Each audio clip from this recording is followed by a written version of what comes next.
afternoon to all of you. Again, I am coming back to my channel, Asit Government Tool Guru. Let's compete.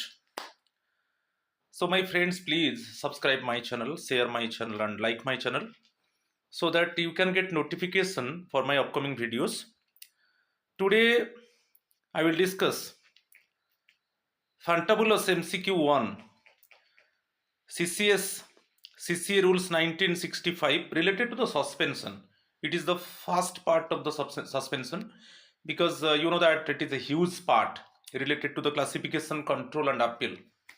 If you go through the video, then definitely you can get very nice information.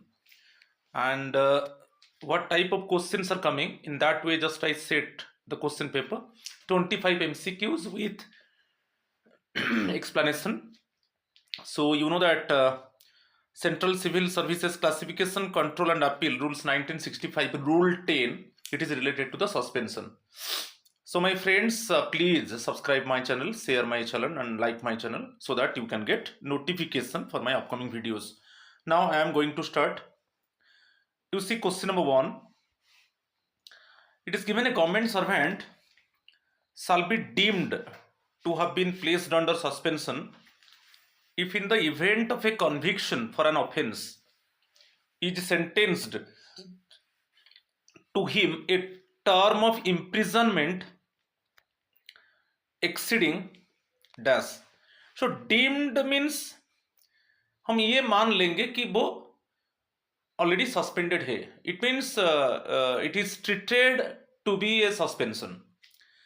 तो conviction, then it means immediately after conviction the government servant got imprisonment, right?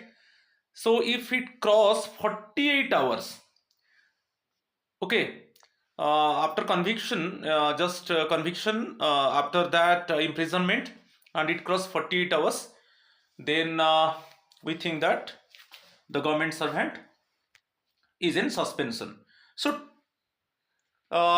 deemed means treat, okay, treat to be a suspension. ये मान लेंगे कि वो अभी जो charge officer है, जो कन्विक्शन के बाद जो इम्प्रिजनमेंट हुआ और वो 48 आवर्स क्रॉस हो चुका है, ठीक है, इस केस में वो ऑटोमेटिकली हम मान लेंगे कि वो सस्पेंडेड है, ठीक है.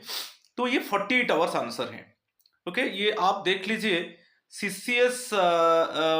सीसीए रूल्स 1965 का आप देख लीजिए, रूल 10 सबसेक्शन 2 में हम डिस्कस करेंगे आगे में.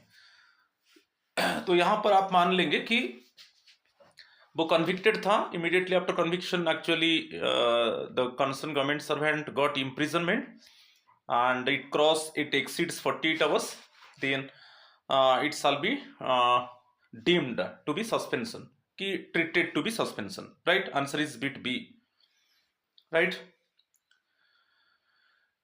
Question number 2, deemed suspension of an employee means, मैं अभी बताया था, an employee is treated to have been placed under suspension. माने ये मान लेंगे deemed suspension means हम मान लेंगे कि वो ऑटोमेटिकली अभी सस्पेंडेड है. The concern employee has been suspended, the concern employee has been placed under suspension. तो option B is the correct answer. An employee is treated to have been placed under suspension, right. Question number 3, suspension is a 4 options given: major penalty, minor penalty, temporary detachment of service, serious warning. तो option C is the correct answer. Temporary detachment of service. जो suspended employee है उसको service से टेम्पोररली detach किया जाता है, क्योंकि वो टैंपर कर सकता है एविडेंस को, ठीक है. तो और कुछ नहीं है. एज यूजुअल वो जैसे जो भी रूल्स रेगुलेशन से वो फॉलो करेगा, उसको सब्सिस्टेंस अलाउंस मिलेगा, ठीक है, फॉर फर्स्ट 3 months, देन आदि एक्सटेंडेड होता है उसके बाद. और तो एक तरीके का टेम्पोररी डिटैचमेंट होता है. सस्पेंशन पीरियड ये नहीं कि क्या कोई रैंक में रिड्यूस हो जाएगा, कि उसका कोई बेसिक पे रिड्यूस हो जाएगा, ठीक है, ऐसा कुछ नहीं है. ये जस्ट टेम्पोररी डिटैचमेंट है कि वो एक्चुअली जो एविडेंस है, अभी जो डिसिप्लिनरी प्रोसीडिंग चल रहा है जो इन्वेस्टिगेशन चल रहा है उसमें वो कुछ टैम्पर नहीं कर सकता, उसमें कुछ वो मैनिपुलेट नहीं कर सकता, right. Question number 4, the circumstances under which a government servant may be placed under suspension are enumerated in the following rules. तो बहुत कॉमन है, जो सस्पेंशन के ऊपर है वो रूल 10 में बता चुका हूं। आप classification control appeal rules 1965 rule 10 देखिए, it is related to the suspension. So option A is the correct answer, right. Question number 5, a government servant under suspension is entitled to leave salary equal to leave salary on half pay, ex gratia payment, subsistence allowance, all of this. Actually उसको subsistence allowance मिलता है। आप देख लीजिए fundamental rule 53 clearly दिया है। तो subsistence allowance आप मान लीजिए suppose it is basic pay plus DA का फर्स्ट 50% मिलेगा 3 months, for first 3 months, okay 90 days. यदि उसके बाद एक्सटेंडेड होता है तो यदि वो जो इट मीन्स उसका सस्पेंशन को एक्सटेंशन किया गया और उसमें कुछ रोल नहीं है जैसे एम्प्लॉय का, तो उसमें ये जो बेसिक पे प्लस डीए 50% है, फिर इसके ऊपर 50% बढ़ेगा। और यदि हम ये मान लेते हैं कि suppose actually the suspension period is extended only due to the involvement of employee, तो उसमें क्या होगा ना, ये 50% रिड्यूस होगा।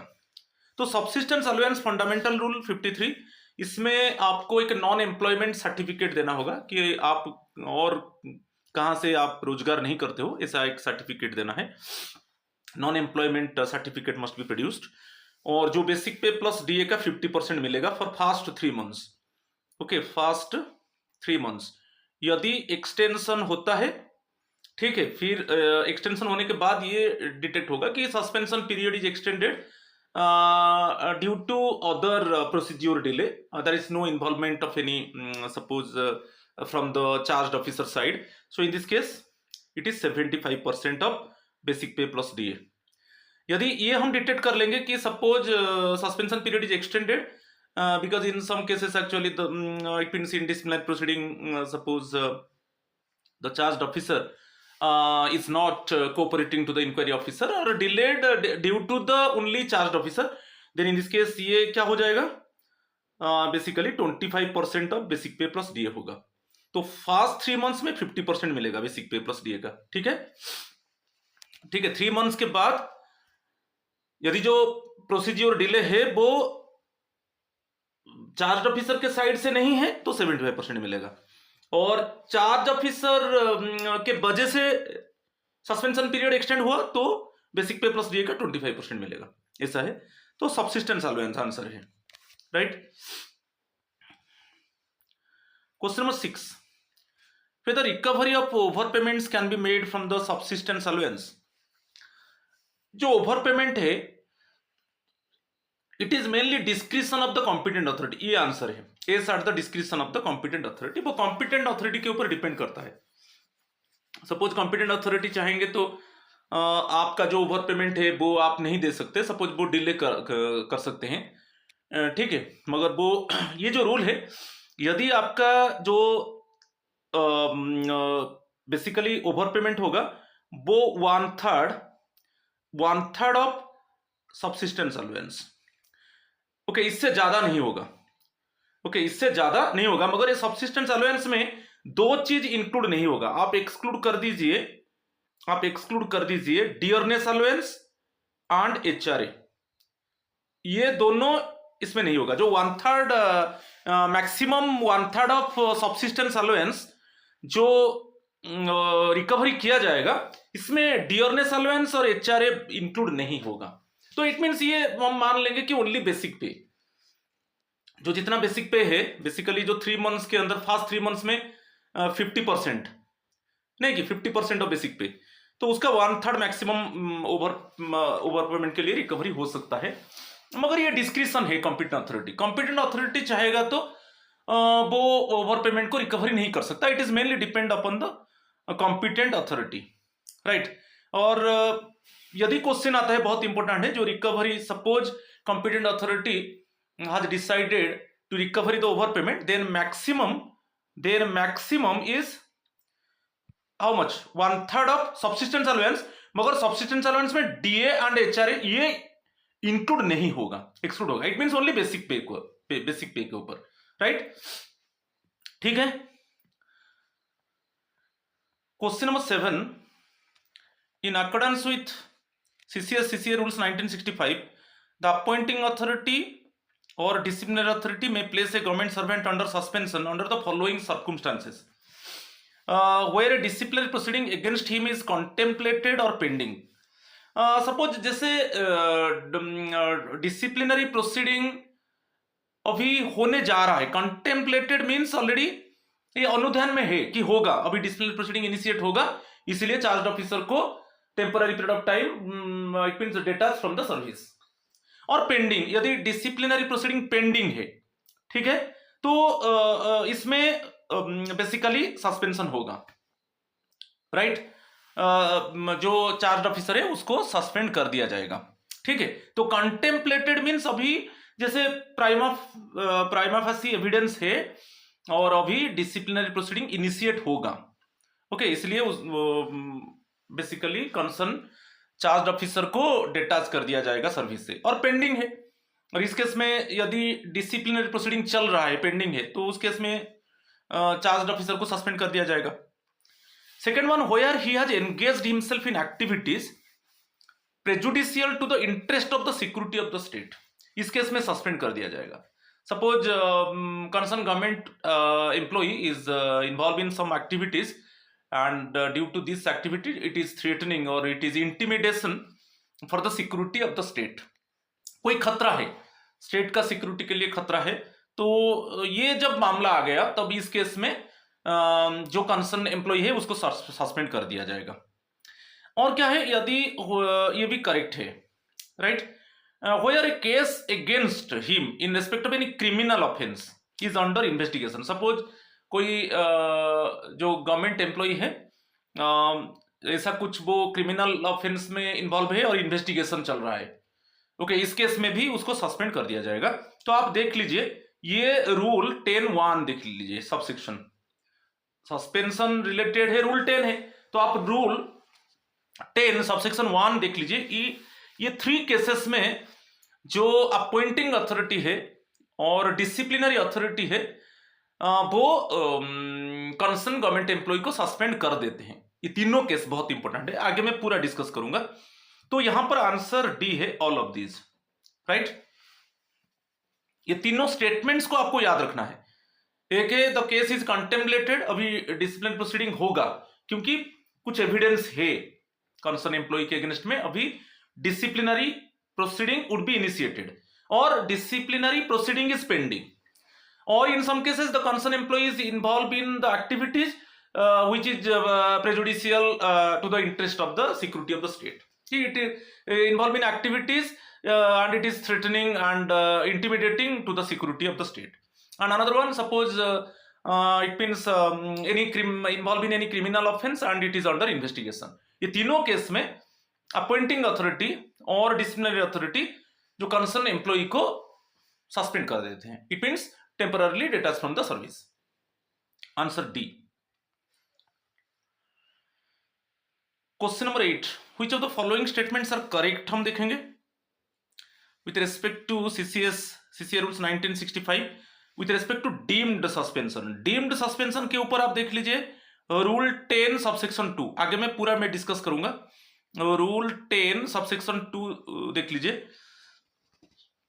यहां पर दे दिया गया कि इंटरमिटेंट डीम्ड सस्पेंशन में ऑलरेडी डिस्कस कर चुका हूं. डीम्ड सस्पेंशन मीन्स कि it has been treated that the concerned employee is under suspension. It has been treated that the concerned employee is under suspension. या हम मान लेंगे कि वो concerned employee अभी suspended है, मान लेंगे, ठीक है. तो यहां पर क्या है, देखिए, first, intermittent periods of imprisonment shall be taken into account for the purpose of counting 48 hours of conviction. जैसे convicted हुआ, so it means imprisonment immediately after conviction and it cross 48 hours. और intermittent में continuous, ये नहीं कि वो उसका imprisonment हो गया, वो फिर बाहर आ गया, ऐसा नहीं, कंटिन्यूस होना चाहिए 48 आवर्स, ये करेक्ट है। Okay, imprisonment immediately after conviction and it cross 48 hours, then automatically हम मान लेंगे कि वो अभी the concern employee is suspended. A government servant, next one, shall be deemed to have been placed under suspension by an appointing authority with respect with effect from the date of his conviction, commencement of the imprisonment after conviction for a period exceeding 48 hours। ये भी correct है, जैसे convicted है और immediately after that imprisonment and it cross 48 hours. Okay, तो हम मान लेंगे जिस डेट में वो कन्विक्टेड हुआ with effect from the date of his conviction, उसको मान लेंगे कि वो सस्पेंडेड है। तो सस्पेंशन कब से इफेक्टिव होगा, इसी क्वेश्चन में आएगा। यदि कन्विक्टेड है और आफ्टर कन्विक्शन इम्प्रिजनमेंट है और इम्प्रिजनमेंट 48 आवर्स क्रॉस हो गया, तो हम इट मीन्स हम कैसे डिटेक्ट करेंगे कि सस्पेंशन जो पीरियड है कब से इफेक्टिव होगा ना, जिस डेट में वो कन्विक्टेड है with effect from the date of his conviction, में इसलिए अंडरलाइन किया, राइट, ये भी करेक्ट है। A government servant shall be deemed to have been placed under suspension by an appointing authority with effect from the date of his detention if he is detained in custody, whether on a criminal charge or otherwise, for a period exceeding 48 hours। ऐसा कुछ criminal charge है और any other है जिसमें government servant को 48 hours से ज्यादा custody में डिटेन कर दिया गया। It means the concern employee is detained in the custody for exceeding 48 hours due to criminal charge or any other। So in this case suspension जो पीरियड है कैसे इफेक्टिव होगा, कौन सा पीरियड से, तो कस्टडी में डिटेंशन है और 48 आवर्स क्रॉस हो गया तो कंसर्न एम्प्लॉई तो सस्पेंडेड होगा, मगर जो सस्पेंशन है वो कब से इफेक्टिव होगा ना, डेट ऑफ डिटेंशन, ये है द डेट ऑफ डिटेंशन, जिस डेट में उसको डिटेन किया गया कस्टडी में, उसी डेट से ओके मान लिया जाएगा कि वो सस्पेंडेड है, ठीक है। मगर डिटेंशन होना चाहिए कितना टाइम, जो पीरियड है more than 48 hours, detention in custody for exceeding 48 hours, तब हम मान लेंगे कि it means it is treated as the concern employee is suspended, but it means effective, suppose suspension period कब से इफेक्टिव होगा, ओके, सो सस्पेंशन पीरियड जो effective होगा वो डेट ऑफ डिटेंशन से होगा, ठीक है, ये भी करेक्ट है, ठीक है, तीनों स्टेटमेंट करेक्ट है, फर्स्ट तीनों स्टेटमेंट करेक्ट है। नेक्स्ट है फोर्थ स्टेटमेंट दिया है, where a penalty of dismissal, removal और compulsory retirement from service imposed on a government servant under suspension is set aside by a court of law, he shall be deemed to have been placed under suspension। So suppose concern employ को already penalty मिल गया था, जैसे dismissal, removal और compulsory retirement, सब major penalty है, already इसके लिए फॉर्मल ऑर्डर इश्यू हो चुका था, मगर अभी बेसिकली कोर्ट ऑफ लॉ में इसको सेट असाइड कर दिया गया, जैसे डिसमिसल, रिमूवल और कंपल्सरी रिटायरमेंट को सेट असाइड कर दिया गया for further order, okay, he shall be deemed to have. तो यहां पर अभी हम मान लेंगे कि वो फर्दर ऑर्डर के लिए सेट असाइड कर दिया गया, क्योंकि उसको ऑलरेडी फॉर्मल ऑर्डर इश्यू कर दिया गया था, जैसे डिसमिसल, रिमूवल और कंपल्सरी रिटायरमेंट, मगर वो कोर्ट को चला गया चार्ज ऑफिसर, और कोर्ट ने ये जो पेनल्टी था उसको सेट असाइड कर दिया, उसको हटा दिया फर्दर ऑर्डर के लिए, तो अभी वो तो सस्पेंशन होगा। वो सस्पेंशन कब से इफेक्टिव होगा ना, जिस डेट में उसको ओरिजिनल ऑर्डर मिला था, डिसमिसल, रिमूवल और कंपल्सरी रिटायरमेंट में ओरिजिनल ऑर्डर मिला था, उसी डेट से उसको सस्पेंशन हम मान लेंगे, क्योंकि ओरिजिनल ऑर्डर मिला था ना कि आपको डिसमिस कर दिया गया, कि रिमूव कर दिया गया, कि कंपल्सरी रिटायर कर दिया गया, नहीं कि अभी वो कोर्ट ऑफ लॉ को चला गया, कोर्ट ऑफ लॉ ने इसको हटा दिया, बोला नहीं अभी फर्दर ऑर्डर तक इसको हटा दिया जाए, तो तभी भी हम मान लेंगे कि वो कंसर्न एम्प्लॉई सस्पेंशन में रहेगा। मगर उस कैसे इफेक्टिव होगा, कब से सस्पेंशन पीरियड इफेक्टिव होगा ना, जब उसको ओरिजिनल ऑर्डर इश्यू हुआ था, original order related to the dismissal, removal और compulsory retirement original order issue हुआ था, वहां से हम मान लेंगे कि वो सस्पेंशन पीरियड फिर इफेक्टिव हुआ, ठीक है। तो ये चारों स्टेटमेंट करेक्ट है, अच्छे से देख लो, चारों स्टेटमेंट करेक्ट है। तो answer all of this.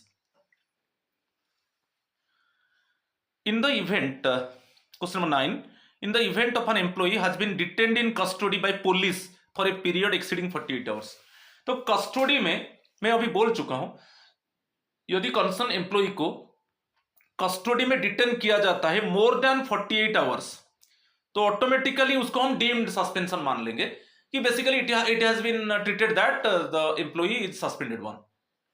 Okay, तो वही है detention, detained in custody exceeding 48 hours, तो इसको हम बेसिकली मान लेंगे डीम्ड सस्पेंशन। ठीक है, ये होता है तो हम मान लेंगे automatically the concern employee is suspended. तो अभी देखिए, तो he is deemed to have been placed under suspension. Option B is the correct answer, right. Question number 10, whether disciplinary proceedings can be initiated against a government servant for the misconduct allegedly committed at the time he was not a government servant।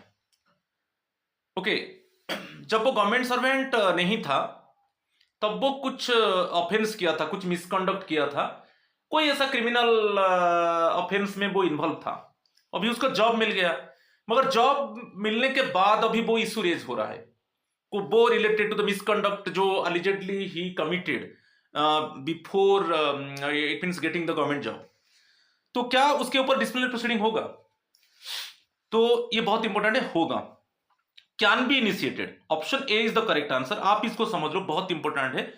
यदि कोई government employee basically before getting job, suppose he involve in any type of criminal offence और any other type of misconduct activities, मगर now he is in job and that misconduct type of thing is raised, ठीक है, तो वो जैसे कोई criminal offence में involve था, अभी ऐसा कुछ लेटर आ रहा है कि वो जॉब से पहले इसी डेट में वो कुछ क्रिमिनल ऑफेंस में इन्वॉल्व था, अभी ऐसा कुछ लेटर मिला डिपार्टमेंट को, तो डिसिप्लिनरी प्रोसीडिंग इनिशिएट तो होगा, डेफिनेटली होगा।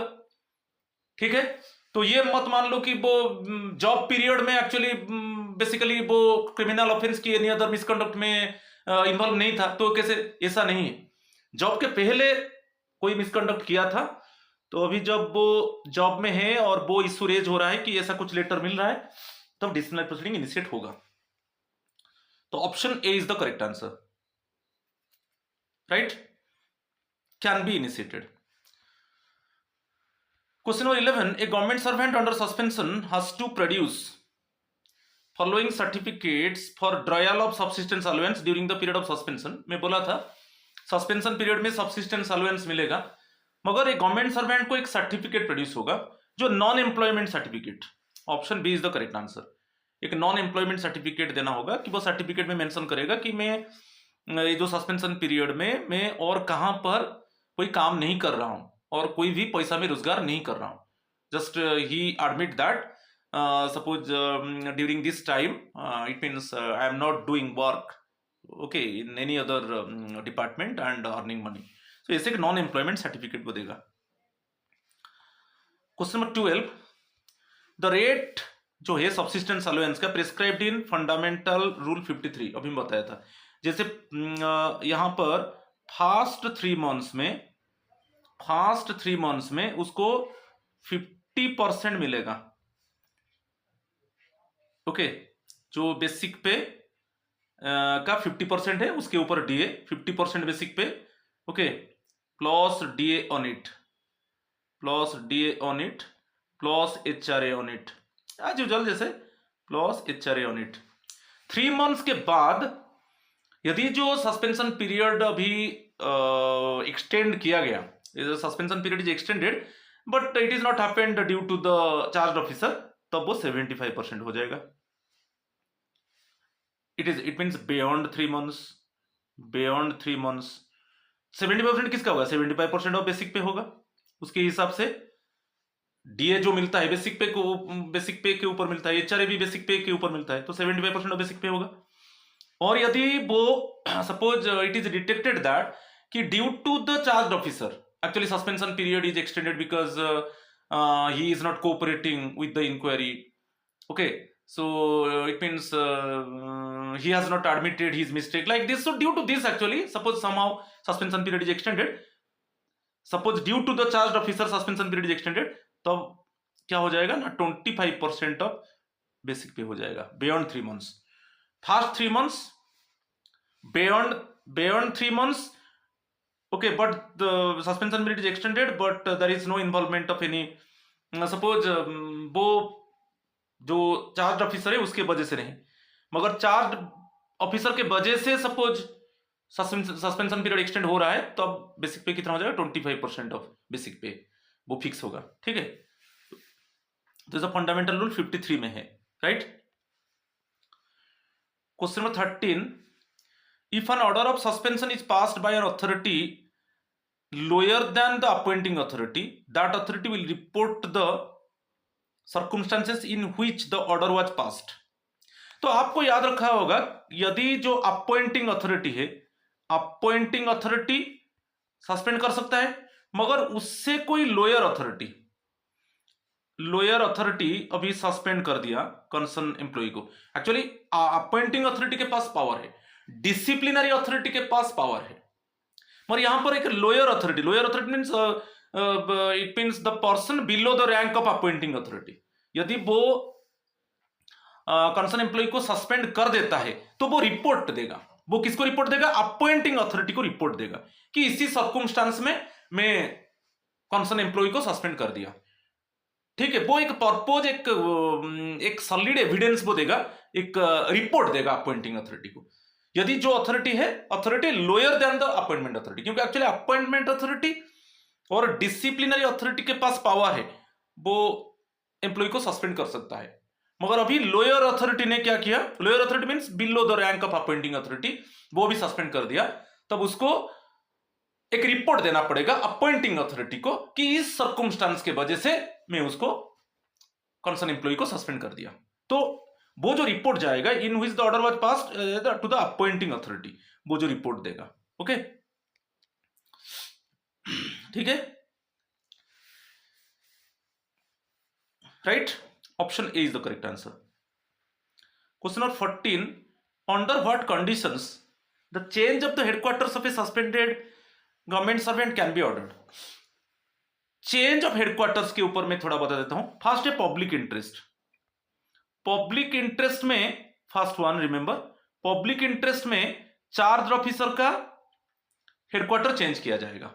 सेकेंड केस में request of the charge officer, मगर इसमें कंडीशन है, request of charge officer, CO means charge officer. Request कैसे, वो रिक्वेस्ट किया, मगर कॉम्पिटेंट अथॉरिटी कुछ कंडीशन को देखेगा।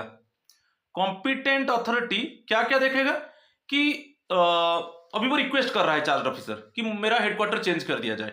इसके में कॉम्पिटेंट अथॉरिटी देखेगा कि हेडक्वार्टर चेंज होने से जो ट्रैवलिंग अलाउंस के ऊपर एक्सपेंस जो है वो गवर्नमेंट के ऊपर इंपोज नहीं होगा। हेडक्वार्टर यदि चेंज होगा, travelling allowance related expenditure government के ऊपर नहीं लगेगा। और एक है कॉम्पिटेंट अथॉरिटी देखेगा कि चेंज होने से जो इन्वेस्टिगेशन चल रहा है उसमें कुछ कॉम्प्लिकेशन नहीं होगा। और एक कॉम्पिटेंट अथॉरिटी देखेगा कि हेडक्वार्टर चेंज होने से जो डिसिप्लिनरी प्रोसीडिंग चल रहा है वो अफेक्ट नहीं होगा, उसमें कोई एडवर्स इफेक्ट नहीं पड़ेगा। तो ये है पब्लिक इंटरेस्ट में चार्ज ऑफिसर का हेडक्वार्टर को चेंज किया जाएगा पब्लिक इंटरेस्ट में। सेकेंड जो है, यदि चार्ज ऑफिसर रिक्वेस्ट करता है तब आपको कंडीशन देखना है। Competent authority suppose has detected that it means there is no any travelling allowance expense bear by the department due to the change of the headquarter, कि there is no complication related to the investigation, कि there is it means there is no complication related to the disciplinary proceedings। तो इस case में उसका headquarter change हो सकता है। और इसमें अब at the request of the suspended officer में बताया ये होगा, in the interest of the public interest ये भी होगा। मगर ऑप्शन जो होगा, answer C is the correct answer. Answer यहां पर C is the correct answer. Option C both correct है, ये दोनों A and B. At the request of the suspended officer in the interest of public interest. आपको याद रखना है, जो सस्पेंशन ऑर्डर में क्लियरली मेंशन होगा कि एग्जिस्टिंग हेडक्वार्टर क्या है, और जब सस्पेंड किया जाता है कंसर्न एम्प्लॉय को, जस्ट बिफोर दैट उसका हेडक्वार्टर जो था वही हेडक्वार्टर रहेगा। ठीक है, जब सस्पेंशन उसको किया जाता है ना एम्प्लॉय को, जस्ट बिफोर दैट एक्चुअली जो स्टेशन उसका हेडक्वार्टर था वही रहेगा, और वो जो एग्जिस्टिंग हेडक्वार्टर है वो भी मेंशन होगा सस्पेंशन ऑर्डर में कि वो छोड़ नहीं सकता, मगर 2 कंडीशन में उसका हेडक्वार्टर को चेंज किया जा सकता है। अभी मैं क्लियरली आपको इंफॉर्म किया। Option C is the correct answer. Which article of the Constitution of India has necessarily to be studied thoroughly by all the authorities who have been vested with disciplinary powers? जिनके पास disciplinary powers है, जो disciplinary authority है, वो constitution का एक article को उनको देखना है, क्योंकि वो बेसिकली अल्टीमेटली जब उनको इंक्वायरी रिपोर्ट मिलेगा तब वो पेनल्टी इंपोज करेंगे कंसर्न चार्ज ऑफिसर के ऊपर। तो उनको थॉरोली वो आर्टिकल को देखना है। आर्टिकल इज 311, आप याद रखना है, बहुत इंपॉर्टेंट है, क्वेश्चन बार बार आता है। तो सभी डिसिप्लिनरी अथॉरिटी जिनके पास डिसिप्लिनरी पावर है वो आर्टिकल 311 को पढ़ना चाहिए। ठीक है, तो option C is the correct answer. Question number 16, which of the following statements are correct? यहां पर अगेन करेक्ट स्टेटमेंट्स को देखेंगे। The period of suspension will be treated as a duty in the following cases. The period of suspension will be treated as duty. Underline कर दिया, देखेंगे। When a government servant under suspension dies, ठीक है, ये correct है। जब आप याद रखना है डिसिप्लिनरी प्रोसीडिंग चल रहा है मगर चार्ज ऑफिसर का डेथ हो जाएगा, तो जो डिसिप्लिनरी प्रोसीडिंग चल रहा है वो बंद हो जाएगा, उसको टर्मिनेट कर दिया जाएगा। तो इस केस में जो पीरियड ऑफ सस्पेंशन है उसको ड्यूटी मान लिया जाएगा। डेथ केस में डिसिप्लिनरी प्रोसीडिंग को बंद कर दिया जाएगा और जो सस्पेंशन पीरियड है उसको ड्यूटी माना जाएगा। करेक्ट है। Suspension considered Holi unjustified, suppose जो सस्पेंशन है वो होली अनजस्टिफाइड है, चाहे वो कोर्ट ऑफ लॉ उसको डिक्लेयर किया कि जिसके वजह से सपोज ऑफिसर को, कंसर्न ऑफिसर को सस्पेंड किया गया वो होली अनजस्टिफाइड है, तो जो पीरियड ऑफ सस्पेंशन था उसको ड्यूटी माना जाएगा। फुली एक्जोनरेटेड, जो एक्चुअली चार्ज लगा था जिसके वजह से जो कंसर्न ऑफिसर गिल्टी था उससे वो एक्जोनरेट हो गया, इसमें कोई एविडेंस नहीं मिला। ठीक है, उसमें कोई एविडेंस नहीं मिला, तो इस केस में जो भी सस्पेंशन पीरियड था वो ड्यूटी माना जाएगा। If the employee has been awarded a minor penalty, आपको याद रखना है यदि माइनर पेनल्टी लगता है, जब माइनर पेनल्टी लगता है तब क्या होगा ना, जो सस्पेंशन पीरियड था उसको ड्यूटी माना जाएगा।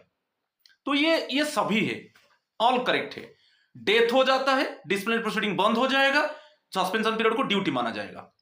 सपोज ये कोर्ट ऑफ लॉ ये माना कि जो चार्ज लगा था वो अनजस्टिफाइड है, इस केस में सस्पेंशन पीरियड को ड्यूटी माना जाएगा। Employ is fully exonerated okay from the actually charge, वो जो चार्ज लगा था वो फॉल्स हो गया, उसमें जो पीरियड ऑफ सस्पेंशन था उसको ड्यूटी माना जाएगा। और यदि माइनर पेनल्टी लगता है चार्ज ऑफिसर के ऊपर तब वो जो पीरियड ऑफ सस्पेंशन था उसको ड्यूटी माना जाएगा। तो option D is the correct answer. ये बहुत इंपॉर्टेंट है, ये चारों स्टेटमेंट को आपको याद रखना है। 17, a review of all types of suspensions except deemed suspension has to be made within। देखिए जब सस्पेंशन होता है विदिन 90 डेज रिव्यू होगा, विदिन 90 डेज एक रिव्यू कमिटी कॉन्स्टिट्यूट होगा और वो उसको रिव्यू करेंगे कि वो एक्सटेंशन होगा ना, यहां पर वो एक्सटेंशन नहीं होगा, तो विदिन 90 डेज रिव्यू किया जाएगा। मगर डीम्ड सस्पेंशन केस में क्या है, सपोज वो इंप्रिजनमेंट है कि सपोज वो डिटेंशन है, इस केस में वो रिलीज उसका नहीं हुआ है, आगे में हम डिस्कस करेंगे डीम्ड सस्पेंशन को छोड़कर, तो इसके ऊपर हम आगे में डिस्कस करेंगे। मगर जो रिव्यू होता है विदिन 90 डेज रिव्यू होगा, क्या सस्पेंशन पीरियड को एक्सटेंड किया जाएगा, तो ये बहुत इंपॉर्टेंट है। Option A is the correct answer. इसके ऊपर आगे में हम क्लियरली डिस्कशन करेंगे। चलो ठीक है। Question number 18, in case government servant continues to be under detention at the time of completion of 90 days of deemed suspension. तो 90 days period for review will count from, देखिए वो ऑलरेडी वो detention में है, जब तक वो कस्टडी में है, ओके, जब तक वो इम्प्रिजनमेंट में है, सपोज वो जेल में है, तब तक उसका रिव्यू नहीं होगा, सस्पेंशन पीरियड रिव्यू नहीं होगा।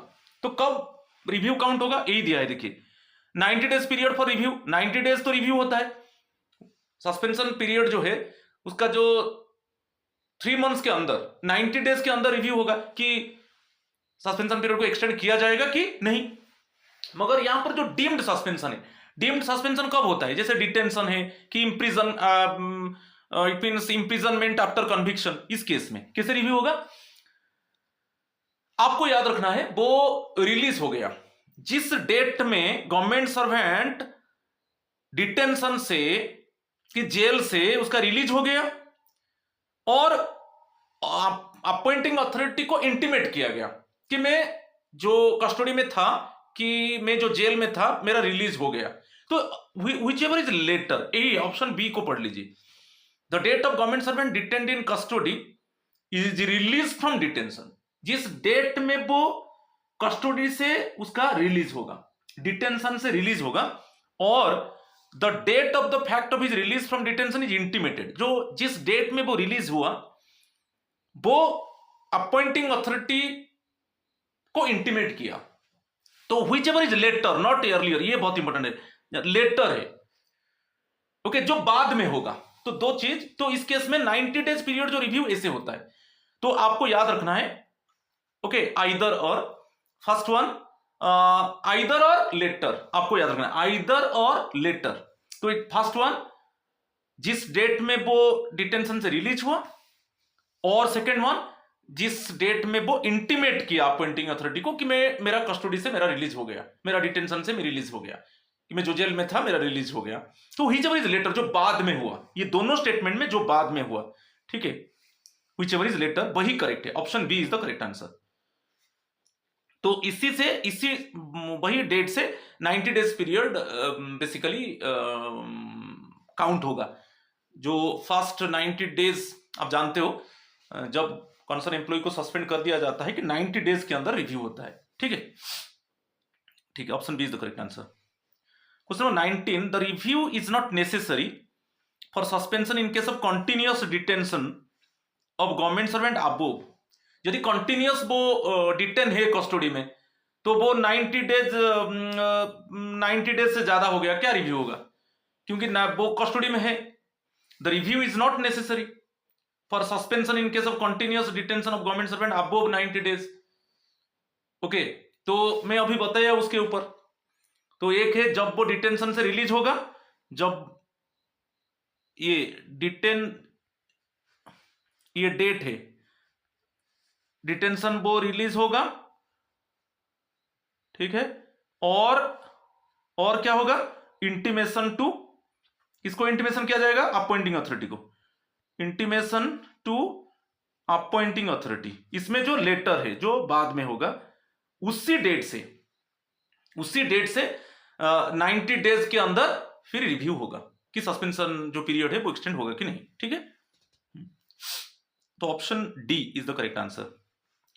20, extension of suspension at a time shall not be for a period exceeding, यदि एक्सटेंशन होगा एक टाइम में, कितना दिन एक्सटेंशन होगा, 180 डेज होगा, 180 डेज होगा, ओके। यदि रिव्यू कमिटी ने डिसाइड किया कि सस्पेंशन पीरियड को एक्सटेंड किया जाएगा एट वन टाइम, मैक्सिमम कितना पीरियड तक इट मींस सस्पेंशन पीरियड को एक्सटेंशन किया जाएगा एट वन टाइम, या आपको याद रखना है एट वन टाइम यदि सस्पेंशन पीरियड को एक्सटेंड किया जाएगा तो कितना किया जाएगा, 180 days. Option C is the correct answer. Question number 21, when should the official arrested in connection with the registration of a police case alleging dowry death be placed under suspension? तो यहां पर क्या है, डाउरी डेथ केस में कोई ऐसा हम नहीं लेंगे कि डिटेंशन है कि इंप्रिजनमेंट है, ये नहीं देखेंगे।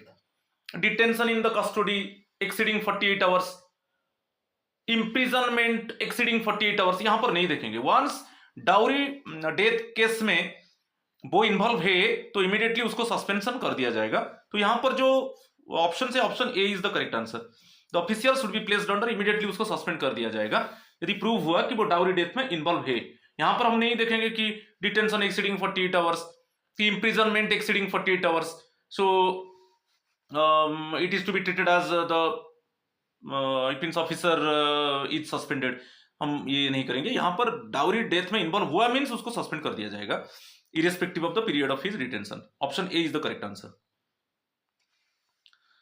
Question number 22. Under which among the following circumstances review of suspension not become necessary on completing 90 days of suspension? हम जानते हैं कि जब जिस डेट में सस्पेंशन पीरियड जिस डेट से इफेक्टिव होता है तो उसका 90 डेज के अंदर रिव्यू होगा कि सस्पेंशन पीरियड को एक्सटेंशन किया जाएगा कि नहीं। मगर यहां पर 90 डेज क्रॉस हो गया मगर रिव्यू नहीं हुआ।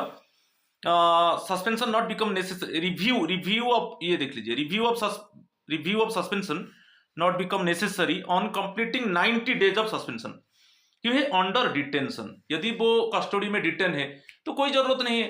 90 डेज क्रॉस हो गया मगर रिव्यू नहीं हुआ, क्योंकि जब तक डिटेंशन में रिव्यू नहीं होगा। ठीक है। Question number 23, which of the below statements is or are incorrect? हम देखेंगे 3 स्टेटमेंट्स दें, हम इनकरेक्ट स्टेटमेंट को देखेंगे। Suspension can normally take effect only from the date on which it is made और सब्सिक्वेंटली एंड रेट्रोस्पेक्टिवली। नहीं, retrospectively नहीं होगा। ओके, कोई पुराना डेट से it means suspension period effective नहीं होगा, चाहे अभी प्रेजेंट डेट में होगा कि सब्सिक्वेंट फ्यूचर में होगा, मगर रेट्रोस्पेक्टिवली नहीं होगा। ये सेंटेंस गलत है। ठीक है। जो सस्पेंशन पीरियड नॉर्मली इफेक्ट होता है from the date on which it is made, जिस डेट में सपोज इशू हुआ, फॉर्मल लेटर इशू हुआ तो उसी डेट से होगा, और अदरवाइज कोई जो फॉर्मल लेटर इशू हुआ उसमें कोई फ्यूचर डेट से होगा सर्कमस्टांस को देखकर, मगर कोई रेट्रोस्पेक्टिव पुराना डेट से सस्पेंशन पीरियड इफेक्टिव नहीं होगा। ठीक है, ये गलत है। The suspended government servant retains a lien on the permanent post. Yes, तो जो सस्पेंडेड गवर्नमेंट सर्वेंट है वो उसका परमानेंट पोस्ट के ऊपर लीन रहेगा। ऐसा नहीं कि वो सस्पेंशन है और उसका पोस्ट को इट मींस फिलअप करने के लिए कोई ऐसा इट मींस ये चलेगा, ये ऐसा नहीं है। उसका जो परमानेंट पोस्ट है वो लीन रहेगा। वो टेम्पररी पीरियड के लिए उसको सर्विस से डिटैच किया गया है कि कोई वो एविडेंस को टैंपर इट मींस नहीं करेगा। मगर ऐसा नहीं है कि उसका वो सस्पेंडेड हो गया और उसका परमानेंट पोस्ट के ऊपर लीन नहीं रहेगा कि उसका परमानेंट पोस्ट को फिर फिलअप किया जाएगा, ऐसा नहीं, परमानेंट पोस्ट के ऊपर लीन रहेगा। ठीक है, तो ये रिटर्न से लीन, ये करेक्ट होगा। Opportunity need to be afforded to a government servant to explain the circumstances, on the basis of which he is sought to be suspended. ऐसा कुछ अपॉर्चुनिटी नहीं दिया जाएगा गवर्नमेंट जो कंसर्न ऑफिसर को, अपॉर्चुनिटी नहीं दिया जाएगा कि वो सर्कमस्टांस को सपोज एक्सप्लेन करेगा और उसके उस हिसाब से उसको इट मीन सस्पेंड किया जाएगा, ऐसा नहीं। प्राइमा फेसी एविडेंस मिलेगा, ओके, प्राइमा फेसी एविडेंस मिलने से उसको सस्पेंड कर दिया जाएगा और डिसिप्लिनरी प्रोसीडिंग इनिशिएट होगा। उसको कोई अपॉर्चुनिटी नहीं दिया जाएगा कि वो सर्कमस्टांस एक्सप्लेन करेगा, ऐसा नहीं। ये जो what type of charge actually imposed on him that he will get opportunity to explain it, no. तो ये भी यहां पर दिया है अपॉर्चुनिटी दिया जाएगा, ये भी गलत है। ठीक है, तो फर्स्ट थर्ड स्टेटमेंट रॉन्ग है, तो option D is the correct answer. ठीक है। 24, which of the above statements is और आर इनकरेक्ट, हम देखेंगे। Incorrect, in case of deemed suspension, suspension takes effect automatically even without a formal order. तो deemed suspension में बताया था, deemed suspension हम सस्पेंशन मान लेंगे, जैसे कस्टडी में है, डिटेन है, exceed 48 hours, detention in custody and it exceeds 48 hours, कि imprisonment after conviction and exceeds 48 hours. हम ये मान लेंगे कि वो कंसर्न एम्प्लॉय को सस्पेंड कर दिया गया, तो इसमें कोई ऐसा कोई फॉर्मल ऑर्डर का जरूरत नहीं है, ऑटोमेटिकली हम मान लेंगे कि वो सस्पेंड हो गया। तो ये तो करेक्ट है, करेक्ट में टिक लगाता हूं। A government servant who is arrested for any reason to intimate promptly arrested for any reason to intimate promptly the fact of his arrest and the circumstances connected therewith to his official superior। तो ये याद रखना है, यदि कोई government servant को arrest किया जाता है, चाहे जो भी सर्कमस्टांस है, ओके, वो इमीडिएटली उसका सुपीरियर ऑफिसर को इन्फॉर्म करेगा कि किस वजह से उसको अरेस्ट किया गया। सपोज वो हाइड करता है तो ओनली इसी के लिए, जब हाइड कर देगा, वो छुपा देगा, तो इसके लिए उसके ऊपर डिसिप्लिनरी प्रोसीडिंग चलेगा। अदर केस में वो तो अरेस्ट होगा, पुलिस केस चलेगा, मगर वो हाइड किया, क्योंकि वो अरेस्ट हुआ मगर वो सुपीरियर ऑफिसर को इंटीमेट नहीं किया। तो जब कोई गवर्नमेंट सर्वेंट का अरेस्ट होता है तो immediately he must inform to his superior officer about the reason of arrest. Otherwise, if he hide it, then disciplinary proceeding would be initiated against him only for this reason. तो ये तो correct है। When the government servant is already on leave, then the order of suspension should normally be given effect to only from the date the said government servant returns from leave। यदि government servant leave में है तब suspension period को effective नहीं किया जाएगा। तो leave expiry होने के बाद वो जिस डेट में ज्वाइन कर रहा है उसी से सस्पेंशन पीरियड इफेक्टिव होगा। ये भी करेक्ट है, आपको याद रखना है। यदि गवर्नमेंट सर्वेंट लीव में है और उसको सस्पेंड किया जाएगा, मगर जब लीव एक्सपायरी हो जाएगा और जिस डेट में वो आकर ज्वाइन करेगा उसी डेट से सस्पेंशन पीरियड को इफेक्टिव किया जाएगा। तो ये तीनों स्टेटमेंट करेक्ट है। तो यहां पर इनकरेक्ट पूछा है तो ऑप्शन डी इज नॉन। इस तरह question pattern you see, what type of questions coming now it is. Question number 25. When an official who is under suspension disappears, वो अभी डिसिप्लिनरी प्रोसीडिंग चल रहा है, वो डिसअपियर हो गया and can not be contacted at his last known address. अभी उसके ऊपर डिसिप्लिनरी प्रोसीडिंग चल रहा है और वो सस्पेंडेड है और वो डिसअपियर हो गया और उसका जो एड्रेस है official it mean service book में उसका जो एड्रेस है उसमें उसका कोई कॉन्टैक्ट नहीं है। तो फिर क्या किया जाएगा? 4 options. The suspension order should be lifted and proceedings initiated for his removal in absentia. The suspension order should be lifted and proceedings initiated for his dismissal in absentia. The suspension order should be lifted and proceedings initiated for his compulsory retirement in absentia. The suspension order should continue. तो आपको याद रखना है, यदि वो भाग जाता है, डिसअपियर हो जाता है, अब्सकॉन्ड हो जाता है और उसका जो नोन एड्रेस है उसमें कोई कांटेक्ट नहीं है, इस केस में उसका सस्पेंशन ऑर्डर को लिफ्ट कर दिया जाएगा एंड जो प्रोसीडिंग चलेगा उसको रिमूवल के लिए प्रोसीडिंग चलेगा। Option A is the correct answer. Not dismissal, जो प्रोसीडिंग चलेगा नॉट डिसमिसल की नॉट कंपल्सरी रिटायरमेंट, उसका सस्पेंशन ऑर्डर को शुड बी लिफ्टेड और जो प्रोसीडिंग चलेगा जैसे उसको रिमूव कर दिया जाएगा जॉब से। ठीक है, तो proceedings initiated for his removal in absentia, बहुत इंपॉर्टेंट है। Option A is the correct answer. अभी पूरा हम डिस्कस करेंगे मगर ये फास्ट पार्ट है, आगे में बहुत, क्योंकि वास्ट पार्ट है, सस्पेंशन बहुत इंपॉर्टेंट है।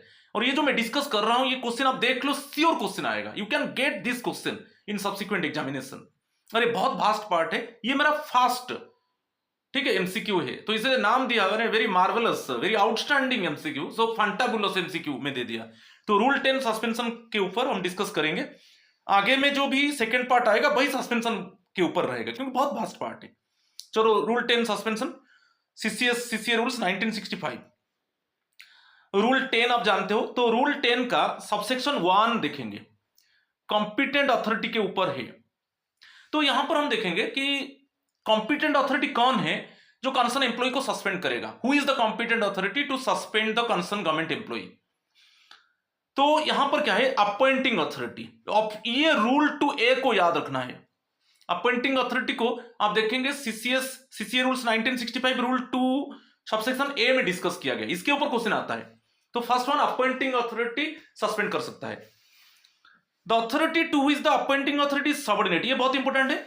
जो अथॉरिटी है वो अपॉइंटिंग अथॉरिटी से हायर रैंक है, ठीक है। ये अपॉइंटिंग अथॉरिटी है, उसके ऊपर जो हायर रैंक ऑफिसर है, ये जो हायर रैंक ऑफिसर है ये भी सस्पेंड कर सकता है, क्योंकि उसका जो हायर रैंक ऑफिसर, क्योंकि उसका रैंक अपॉइंटिंग अथॉरिटी से बड़ा है।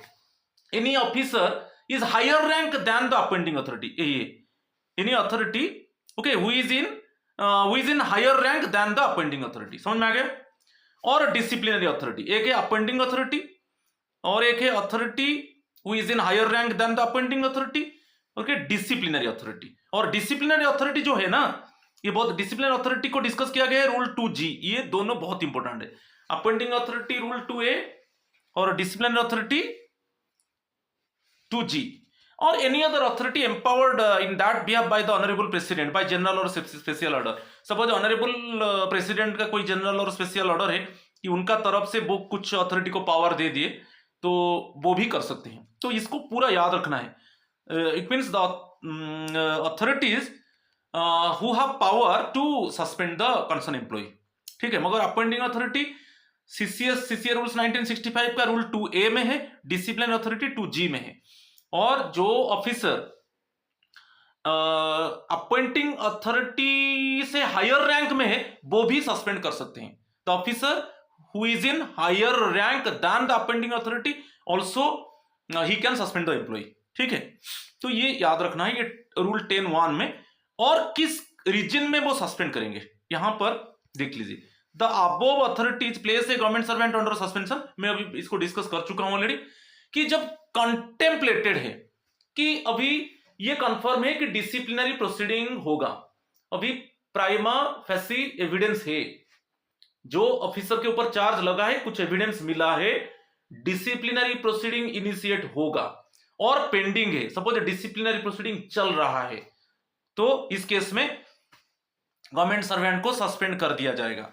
सेकेंड जो डबल ए है, जैसे ये जो है ना, ये 10(1) इसको याद रखना है। डबल ए में क्या है, सपोज जो कंसर्न एम्प्लॉय है वो ऐसा एक्टिविटीज में इन्वॉल्व हो गया जो हमारा सिक्योरिटी, जो सिक्योरिटी ऑफ द स्टेट और सिक्योरिटी ऑफ द कंट्री वो थ्रेटन में आ गया, तो इस केस में इमीडिएटली कंसर्न एम्प्लॉय को सस्पेंड कर दिया जाएगा। ऐसा कुछ एविडेंस मिला कि कंसर्न गवर्नमेंट एम्प्लॉय कुछ ऐसा इलीगल एक्टिविटीज में इन्वॉल्व है जो हमारा सिक्योरिटी स्टेट गवर्नमेंट का, कि सपोज हमारा कंट्री का सिक्योरिटी के लिए खतरा है, तो उस केस में उसको सस्पेंड कर दिया जाएगा। और कोई गवर्नमेंट एम्प्लॉय क्रिमिनल ऑफेंस में इन्वॉल्व है, ऐसा कुछ एविडेंस मिला, तो अंडर इन्वेस्टिगेशन है, इन्वेस्टिगेशन चल रहा है, क्रिमिनल ऑफेंस में इन्वॉल्व है और इन्वेस्टिगेशन चल रहा है, तो इस केस में उसको सस्पेंड कर दिया जाएगा। तो ये तीनों दे दिया आप, ये बहुत इंपॉर्टेंट है। फर्स्ट वन ये 10 सबसेक्शन 1 में क्लियरली है, ठीक है। नोट में हम देखेंगे where the order of suspension is made by an authority lower than, अच्छा यहां पर मैं इसको भी डिस्कस कर चुका हूं। Suppose any authority lower than the appointing authority, appointing authority के नीचे में एक ऑफिसर है, नीचे में एक ऑफिसर है जो कंसर्न एम्प्लॉय को सस्पेंड कर दिया। यदि वो सस्पेंड कर देता है तो वो एक रिपोर्ट देगा, वो एक क्या करेगा, रिपोर्ट देगा कि किस सर्कमस्टांस में, किसको रिपोर्ट देगा, अपॉइंटिंग अथॉरिटी को रिपोर्ट देगा कि किस सर्कमस्टांस में वो कंसर्न एम्प्लॉय को सस्पेंड किया। समझ में आ रहा है कि नहीं। जो लोअर ऑफिसर है, officer lower rank than the appointing authority, suppose वो सस्पेंड कर दिया, मगर वो एक अपॉइंटिंग अथॉरिटी को रिपोर्ट देगा कि इस सर्कमस्टांस की वजह से मैं उसको सस्पेंड कर दिया, वही नोट में है। क्लियर हो गए। चलो नेक्स्ट नोट देखेंगे। where the services of a government servant are lent by one department to another department। Suppose एक है लेंडिंग डिपार्टमेंट, एक है लेंडिंग डिपार्टमेंट, इसको क्लियरली समझिए, और एक है बोरोइंग डिपार्टमेंट, बोरोइंग डिपार्टमेंट, ठीक है। अभी सपोज इस केस में क्या है ना, बोरोइंग डिपार्टमेंट वो भी सस्पेंड कर सकता है, कंसर्न एम्प्लॉय को सस्पेंड कर सकता है, कोई प्रॉब्लम नहीं है, मगर वो इसको इन्फॉर्म करेगा लेंडिंग डिपार्टमेंट को। बोरोइंग डिपार्टमेंट कर सकता है, कोई प्रॉब्लम नहीं, ये दिया है। where the services of a government servant are lent by one department to another department or to a state government or an authority, क्योंकि डेपुटेशन में होता है ना, डेपुटेशन में सपोज एक central government employee state government में काम कर रहा है, कि स्टेट गवर्नमेंट एम्प्लॉय जाकर सेंट्रल गवर्नमेंट में काम कर रहा है, तो बोरोइंग अथॉरिटी के पास पावर है, क्योंकि अभी वो suppose concern employee borrowing department में है, डेपुटेशन में, ओके, उसका पेरेंट डिपार्टमेंट जो है लेंडिंग डिपार्टमेंट, ये पेरेंट डिपार्टमेंट है, ठीक है। अभी वो कहां पर काम कर रहा है, डेपुटेशन में जाकर बोरोइंग डिपार्टमेंट में काम कर रहा है, और अभी अपॉइंटिंग अथॉरिटी किसके पावर है, बोरोइंग डिपार्टमेंट के पास है। तो बोरोइंग डिपार्टमेंट उसको सस्पेंड कर सकता है, मगर बोरोइंग डिपार्टमेंट किसको इन्फॉर्म करेगा? लेंडिंग डिपार्टमेंट को इन्फॉर्म करेगा।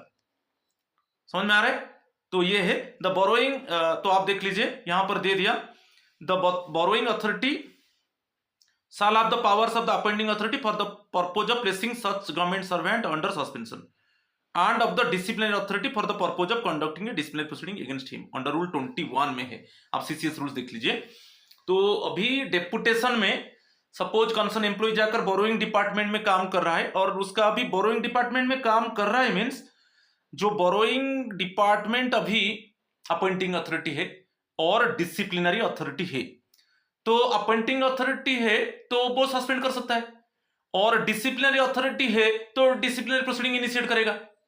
तो रूल 21 में क्लियरली मेंशन है, सीसीए रूल्स 1965। तो ये नहीं है कि आप बोलेंगे कि नहीं नहीं पेरेंट डिपार्टमेंट ही एक्शन लेगा, ऐसा नहीं। वो डेपुटेशन में जाकर अभी बोरोइंग डिपार्टमेंट में काम कर रहा है, तो अभी बोरोइंग डिपार्टमेंट उसका अपॉइंटिंग अथॉरिटी है और बोरोइंग डिपार्टमेंट उसका डिसिप्लिनरी अथॉरिटी है।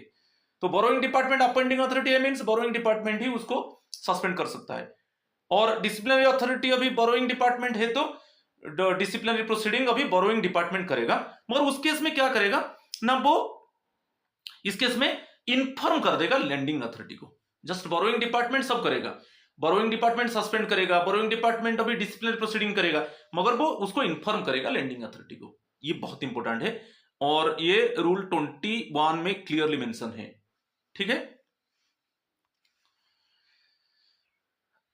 अभी डीम्ड सस्पेंशन के ऊपर देखेंगे, जो रूल 10(2) देख लिए, ये इसके ऊपर क्वेश्चन आता है।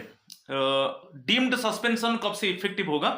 तो फर्स्ट है डिटेंशन है, सपोज कस्टडी में डिटेंशन है, detention in the custody and exceeding 48 hours, तब जो सस्पेंशन इफेक्टिव होगा फ्रॉम, यहां पर दिया है ना effective from the date of detention, इसको राउंड बुलाते हैं, effective from the date of detention. Custody में डिटेन है और वो 48 आवर्स क्रॉस हो गया, तो जिस डेट से वो डिटेंशन है उसी डेट से एक्चुअली सस्पेंशन जो पीरियड है इफेक्टिव होगा, डेट ऑफ डिटेंशन से। और नेक्स्ट है कि वो कन्विक्शन है, कन्विक्शन के बाद इंप्रिजनमेंट है। ओके, इंप्रिजनमेंट जो है एक्सीडिंग 48 आवर्स हो गया, तो यहां पर सस्पेंशन पीरियड कब से इफेक्टिव होगा ना, फ्रॉम द कन्विक्शन डेट, जिस डेट में फ्रॉम द कन्विक्शन डेट, यहां पर अंडरलाइन कर दिया।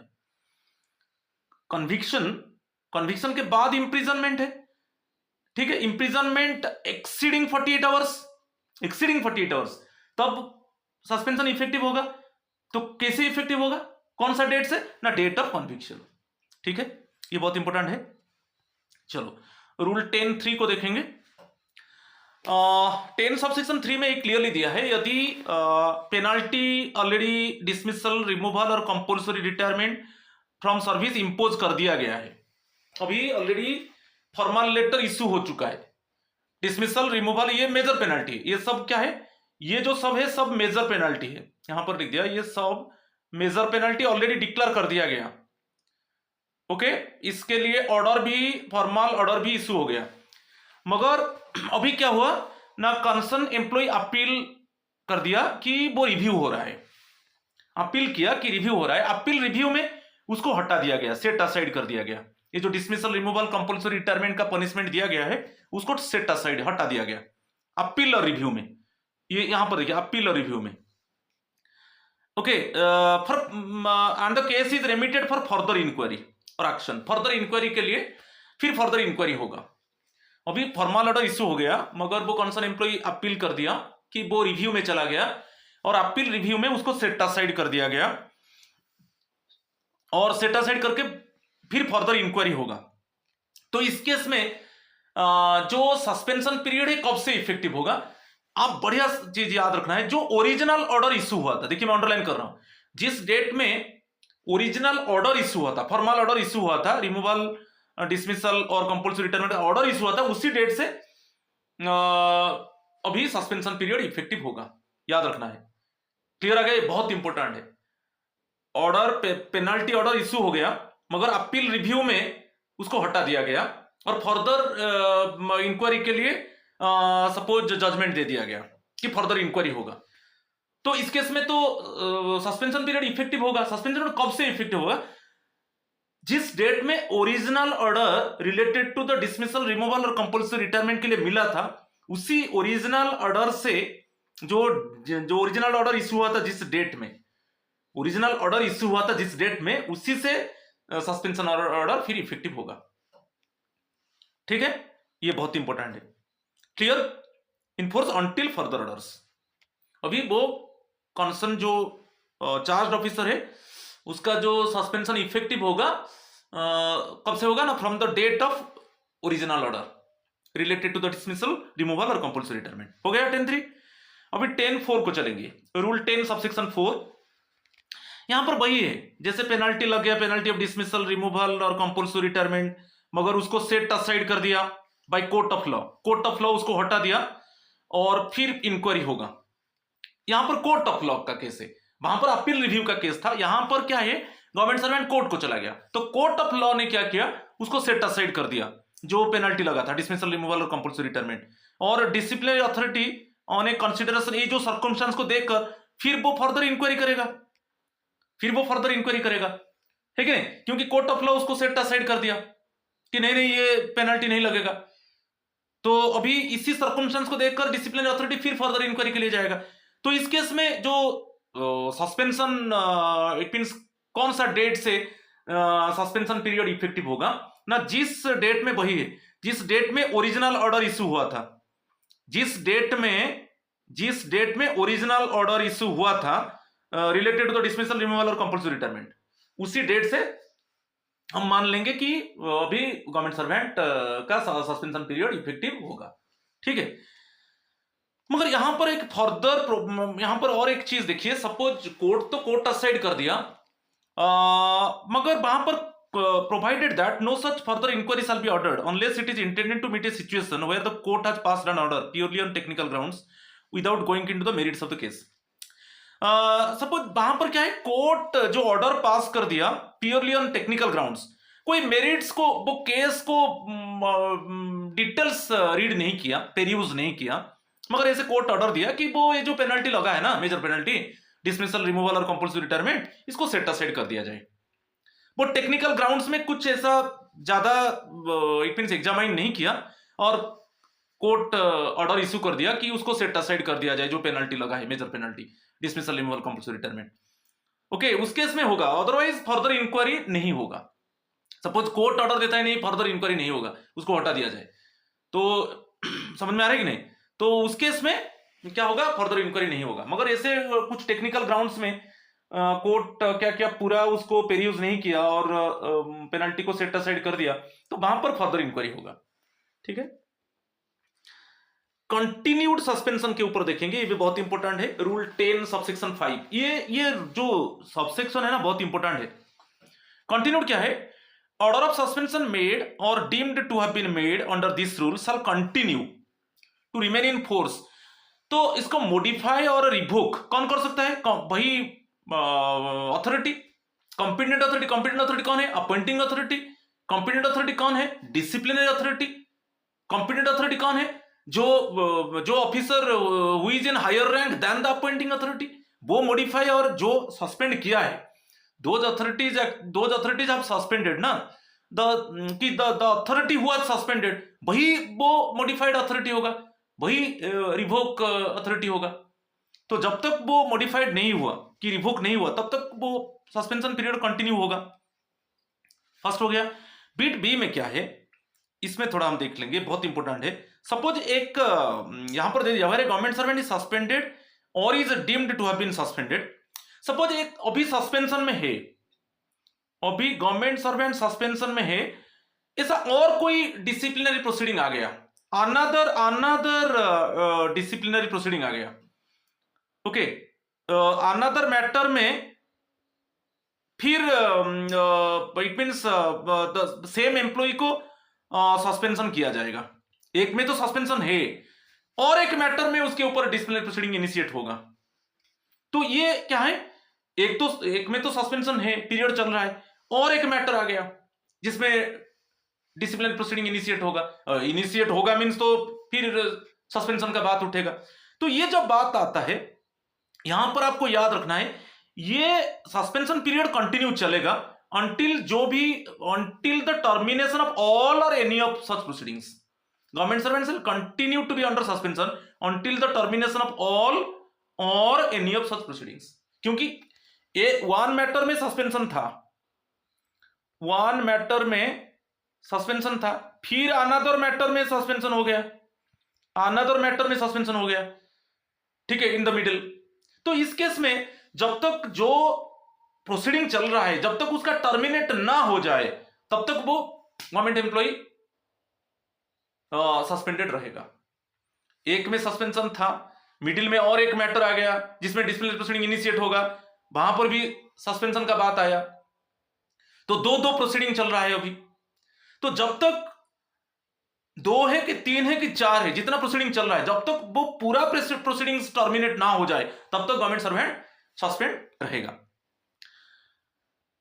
नेक्स्ट है an order of suspension made or deemed to have been made under this rule may at any time be modified or revoked by the authority। जो जिस authority के पास power है वो सस्पेंड कर सकता है, वही मॉडिफाई कर सकता है और रिवोक कर सकता है, ठीक है। तो यहां पर क्वेश्चन आता है कि कौन मॉडिफाइड अथॉरिटी है, जो सस्पेंशन मॉडिफाइड अथॉरिटी कि सस्पेंशन रिवोक अथॉरिटी। अरे जो अथॉरिटी के पास पावर है कि वो सस्पेंड कर सकता है वही अथॉरिटी मॉडिफाइड अथॉरिटी है, वही अथॉरिटी रिवोक अथॉरिटी है, ठीक है, ठीक है। तो आपको समझ में आ गया मॉडिफाइड। तो इट मींस अपॉइंटिंग अथॉरिटी और डिसिप्लिनरी अथॉरिटी, और एक है मैं बताया था कि officer higher rank than the appointing authority. तो इनके पास पावर है, यही तो सस्पेंडिंग अथॉरिटी है, तो वही मॉडिफाइड और रिवोक अथॉरिटी है। अपॉइंटिंग अथॉरिटी है, डिसिप्लिनरी अथॉरिटी है, और officer who is in higher rank than the appointing authority, वही मॉडिफाइड अथॉरिटी और रिवोक अथॉरिटी है। वो सस्पेंशन को रिवोक कर सकते हैं और सस्पेंशन को मॉडिफाई कर सकते हैं। और अभी रूल 10 सबसेक्शन 6 को देखेंगे, ठीक है। सस्पेंशन जो देखेंगे यहां पर क्या है, यदि जो सस्पेंशन होता है तब जिस डेट में एक्चुअली सस्पेंशन इफेक्टिव होता है उसका 90 डेज के अंदर रिव्यू होगा, ये दे दिया। एक रिव्यू कमिटी कंस्टिट्यूट होगा, आगे में हम नेक्स्ट वीडियो में मैं लाऊंगा। In next video I will discuss actually who are the members of the review committee. मगर आपको याद रखना है कि जिस डेट में एक्चुअली सस्पेंशन पीरियड इफेक्टिव होगा उससे 90 डेज के अंदर रिव्यू होगा कि सस्पेंशन पीरियड को एक्सटेंड किया जाए कि नहीं, ठीक है। तो वैसा ही सपोज एक्सटेंड होता है तो फिर subsequent review shall be made before expiry of the extended period of suspension. और एक टाइम में सपोज एक्सटेंशन होगा, सपोज एक्सटेंशन ऑफ सस्पेंशन होगा तो वन टाइम में कितना होगा, 180 डेज होगा, नॉट एक्सीडिंग 180 डेज। यदि होगा तो 180 डेज होगा, उससे ज्यादा नहीं। एक टाइम में सस्पेंशन को एक्सटेंड किया जाएगा तो वो मैक्सिमम 180 डेज वन टाइम होगा, इससे ज्यादा नहीं। तो ये रूल 10(6) में है कि with in how many days suspension period is reviewed, और if suspension period is extended then at one time for how many maximum days it can be extended। तो ये सब डिटेल्स आ जाएगा रूल 10 सबसेक्शन 6 में। Subsection 7 में देखेंगे कि यहां पर जो डीम्ड सस्पेंशन के ऊपर है, an order of suspension made or deemed to have been made shall not be valid after a period of 90 days unless it is extended after review for a further period before the expiry of 90 days। तो यहां पर clearly दे दिया जो deemed suspension है, तो यहां पर fast बहुत इंपॉर्टेंट है, दे दिया ऑर्डर। अच्छा, सपोज 90 डेज में रिव्यू नहीं हुआ, suppose date of suspension, okay, date जो है date of effective of suspension, और इससे हम विद इन 90 डेज हम रिव्यू करेंगे। सपोज रिव्यू नहीं हुआ और 90 डेज से ज्यादा हो गया, रिव्यू नहीं हुआ 90 डेज से ज्यादा हो गया, ऑटोमेटिकली सस्पेंशन पीरियड टर्मिनेट हो जाएगा। क्योंकि जिस डेट में सस्पेंशन पीरियड इफेक्टिव हो रहा है उसका 90 डेज के अंदर रिव्यू होना चाहिए कि सस्पेंशन पीरियड एक्सटेंशन होगा कि नहीं। सपोज रिव्यू नहीं हुआ और 90 डेज क्रॉस हो गया तो ऑटोमेटिकली सस्पेंशन पीरियड को टर्मिनेट कर दिया जाएगा, ठीक है। और यहां पर जो है provided that no such review of suspension shall be necessary, provided that no such review of suspension shall be necessary in the case of deemed suspension. क्योंकि डीम्ड सस्पेंशन क्या है, सपोज कस्टडी में है और जेल में है, तो वहां पर तो रिव्यू नहीं होगा, क्योंकि वो अभी डीम्ड सस्पेंशन चल रहा है और मान रहे हैं कि वो ऑलरेडी वो अभी वो कस्टडी में है कि वो जेल में है, इम्प्रिजनमेंट में है। तो कब कब जो रिव्यू होगा, ये जो रिव्यू कब स्टार्ट होगा इस केस में, रिव्यू कैसे स्टार्ट होगा ना, ये दे दिया कि the 90 days period in such case will count from, ये देख लीजिए कब से काउंट होगा ना, जब ये एक है कि जिस डेट में गवर्नमेंट सर्वेंट कस्टडी से रिलीज होगा, okay, release from detention, underline देखो फर्स्ट है जिस डेट में वो डिटेंशन से रिलीज हुआ और जिस डेट में वो इंटीमेट किया अपॉइंटिंग अथॉरिटी को कि मेरा डिटेंशन से मेरे रिलीज हो गया, कि इंप्रिजनमेंट से मैं रिलीज हो गया, तो व्हिच एवर इज लेटर, ये बहुत इंपॉर्टेंट, कभी कभी अर्लियर देता है यहां पर, व्हिच एवर इज लेटर, जो बाद में होगा। ये दो सेंटेंस आपको याद रखना है, जिस डेट में उसको डिटेंशन से रिलीज होगा और जिस डेट में वो अपॉइंटिंग अथॉरिटी को इंटीमेट करेगा, ये दो सेंटेंस में व्हिच एवर इज लेटर, जो बाद में होगा, ओके, उसी डेट से फिर रिव्यू स्टार्ट होगा। जिस डेट में सपोज ये काउंट हुआ ना, उसी से 90 days के अंदर फिर रिव्यू होगा, ठीक है।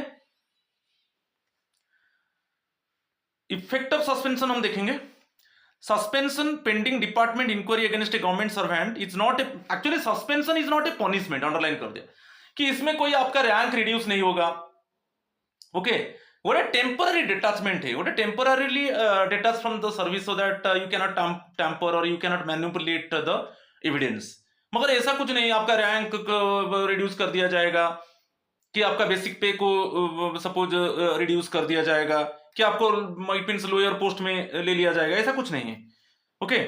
तो ये आर्टिकल 311 सबसेक्शन 2 में दिया है कि ये एक पनिशमेंट नहीं है, ओके, ये एक टेम्पररी डिटैचमेंट फ्रॉम सर्विस है। और एक है जो रिलेशनशिप है during the period of suspension, the relationship of master and servant, कोई बॉन्ड नहीं होगा आपका, जैसे आपका हायर अथॉरिटी का जो रूल्स रेगुलेशंस आप ओबे करोगे एज यूजुअल चलेगा, ऐसा कुछ जो it means master and servant के बीच में जो रिलेशन बंद हो गया, ऐसा कुछ नहीं होगा, ठीक है। So it is not correct to state that because of the order of suspension the government servant concern ceases to be a member of the service, ऐसा नहीं कि सस्पेंशन हो गया और ये उसके सर्विस से उसको निकाल दिया जाएगा, कि उसका जो पोस्ट को फिलअप कर दिया जाएगा। मैं अभी लीन के ऊपर बताया, जो आपका पोस्ट है वो वही रहेगा, उसको फिलअप नहीं किया जाएगा, इट मींस आपका पोस्ट के ऊपर लीन रहेगा, ठीक है।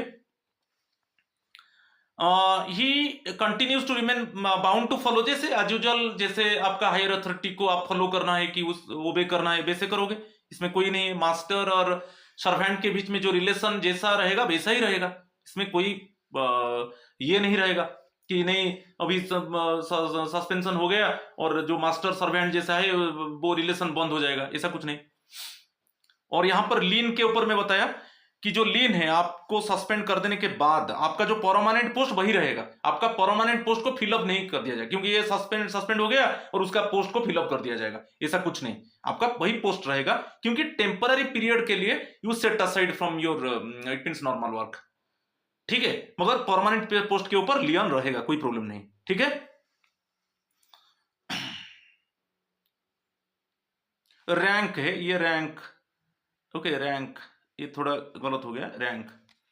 Next, when suspension should not be rejected to, किस केस में इट मींस कंसर्न एम्प्लॉय को सस्पेंड नहीं किया जाएगा, पेटी ऑफेंसेस, कोई ऐसा पेटी ऑफेंसेस कोई मोरालिटी अनरिलेटेड टू, कोई मोरालिटी के साथ रिलेशन नहीं है, कुछ ऑफिशियल ड्यूटीज के साथ रिलेट नहीं कर रहा है, तो इस केस में कंसर्न एम्प्लॉय को सस्पेंड नहीं किया जाएगा।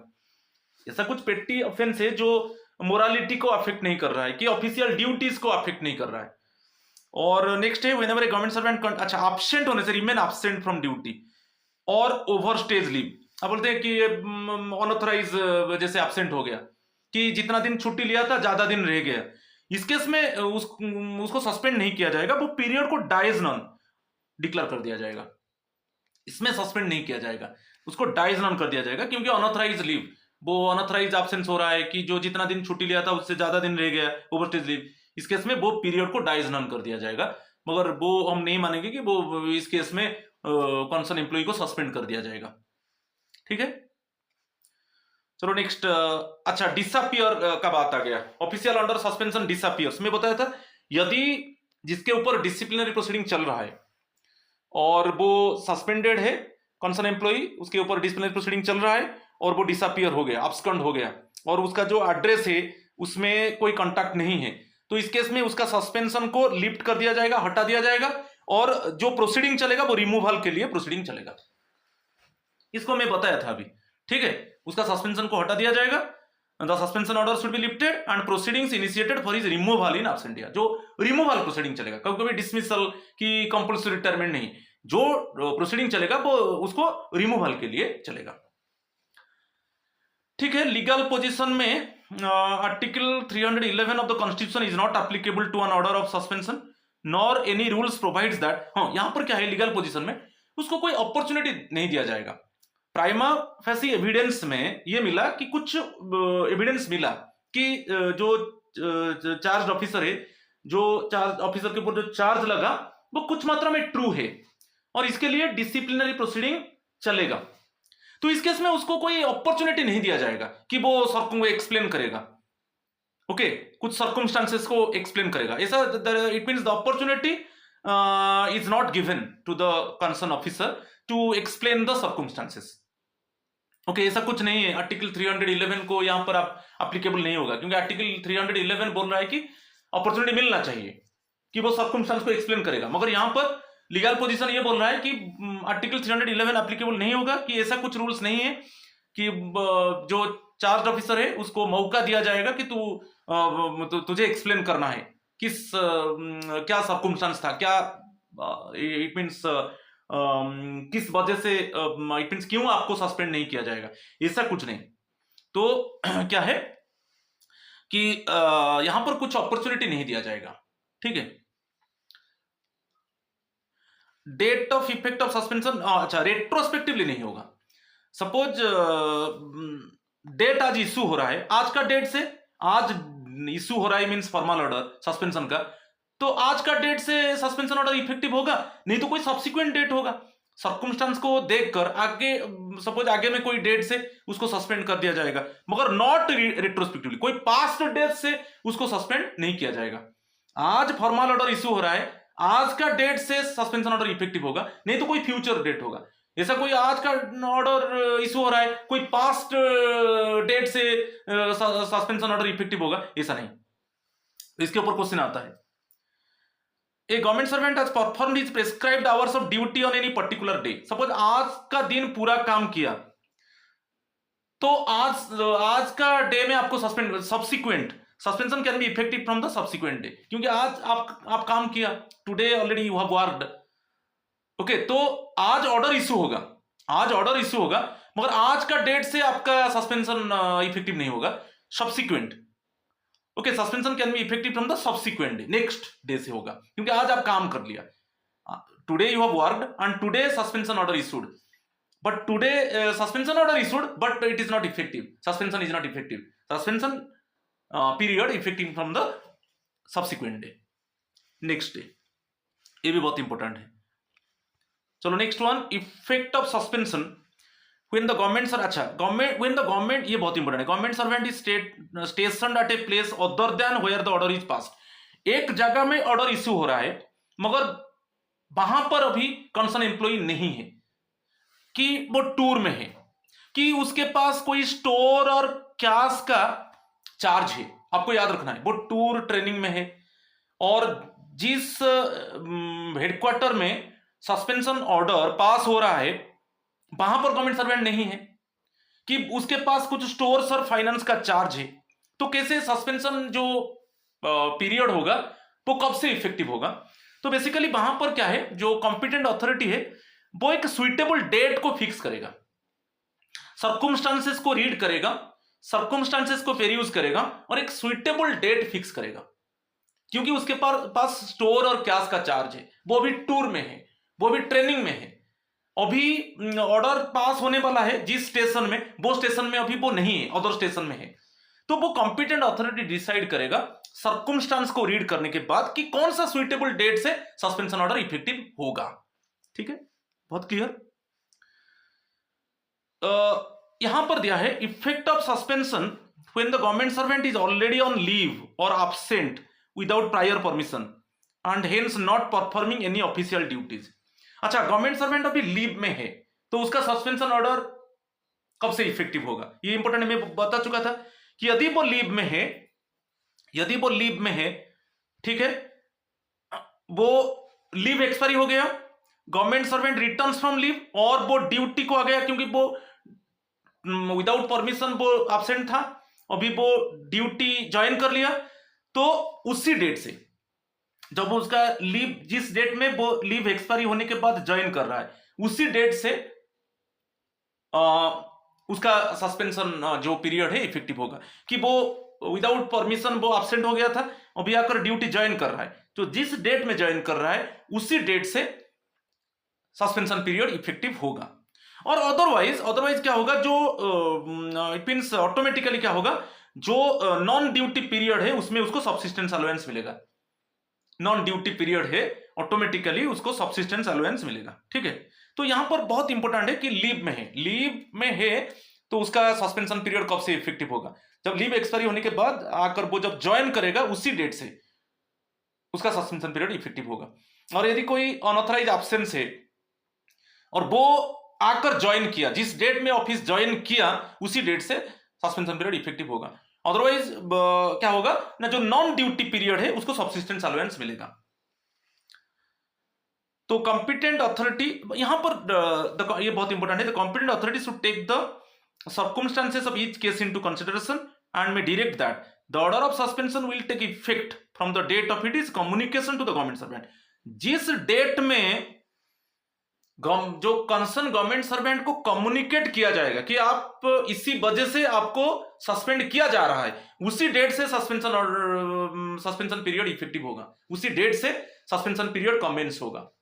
जिस डेट में सपोज उसको इन्फॉर्म कर दिया गया कि इसी वजह से आपको सस्पेंड किया जा रहा है और उसी डेट से सस्पेंशन पीरियड कमेंस होगा, ये भी थोड़ा ध्यान दीजिए। नेक्स्ट आएंगे ऑर्डर्स ऑफ सस्पेंशन। 2 पॉइंट्स है ऑर्डर्स ऑफ सस्पेंशन में। A government servant can be placed under suspension only by a specific order. अच्छा, राइटिंग में आपको सस्पेंड किया जा रहा है तो राइटिंग में दिया जाएगा, कोई ऐसा ओरल ऑर्डर नहीं, ओरल ऑर्डर नहीं, आपको राइटिंग में दिया जाएगा, ठीक है। वो ऐसे नहीं कि आपका अपॉइंटिंग अथॉरिटी, डिसिप्लिनरी अथॉरिटी के authority who is in higher rank than the appointing authority, it means they just orally they tell you कि you are suspended, no, आपको राइटिंग में दिया जाएगा। नेक्स्ट है before passing an order of suspension. Suspension order pass होने से पहले तो अथॉरिटी वो चेक करेगा कि कारण क्या है, कौन सा रीजन से उसको सस्पेंड किया जा रहा है, for what purpose actually the concern employee is going to be suspended. तो वो कंफर्म होना चाहिए कि हाँ ये रीजन है, इसी रीजन के वजह से उसको सस्पेंड किया जा रहा है, तो वही दिया है। The authority proposing to make the order should verify whether it is competent to do so, otherwise suspension order is liable to be declared illegal. वो ये चेक कर वेरीफाई करेगा कि ये जो अभी ऑर्डर पास होने वाला है कि वो कॉम्पिटेंट है कि नहीं, ये ऑर्डर सही है कि नहीं। यदि नहीं होगा, इलीगल हो जाएगा सस्पेंशन ऑर्डर, तब क्या होगा ना, गवर्नमेंट सर्वेंट क्लेम करेगा कि मुझे फुल पे एंड अलाउंसेस मुझे मिलना चाहिए। बाद में गवर्नमेंट सर्वेंट को सस्पेंड कर दिया गया, मगर बाद में गवर्नमेंट सर्वेंट डिटेक्ट किया कि मुझे इलीगली मुझे सस्पेंड किया गया, ठीक है, और वो प्रूफ भी हो गया कि जो ऑर्डर था कॉम्पिटेंट अथॉरिटी का वो ऑर्डर सही नहीं था, तो उसके वजह से क्या होगा, फिर गवर्नमेंट सर्वेंट क्लेम करेगा कि मुझे जो पीरियड में आप सस्पेंड कर दिए उसको ड्यूटी माना जाए और मुझे फुल पे एंड अलाउंसेस पे किया जाए। तो इसलिए सस्पेंशन ऑर्डर पास होने से पहले कॉम्पिटेंट अथॉरिटी उसको थॉरोली चेक करेगा और वेरीफाई करेगा। In the case of deemed suspension में कोई फॉर्मल ऑर्डर का जरूरत नहीं है, suspension takes effect automatically even without a formal order. ये भी बहुत इंपॉर्टेंट, कोई फॉर्मल ऑर्डर जरूरत नहीं है क्योंकि डिटेंशन में है, कस्टडी में है क्रॉस 48 आवर्स कि इंप्रिजनमेंट एक्सीड्स 48 आवर्स, तो ऑटोमेटिकली मान लिया जाएगा कि वो अभी उसका सस्पेंशन पीरियड इफेक्टिव हो गया। और कब से इफेक्टिव होगा, मैं बोला था जिस डेट में वो डिटेन हुआ और जिस डेट में वो कन्विक्ट हुआ, कन्विक्शन के बाद इंप्रिजनमेंट, तो जिस डेट में वो कन्विक्शन हुआ और जिस डेट में उसको डिटेन किया गया उसी से मान लेंगे, मगर वो सब टाइम जो है 48 आवर्स क्रॉस होना चाहिए। और ये जो सुपरियर ऑफिसर्स का बात है, मैं इसको भी डिस्कस कर चुका हूं।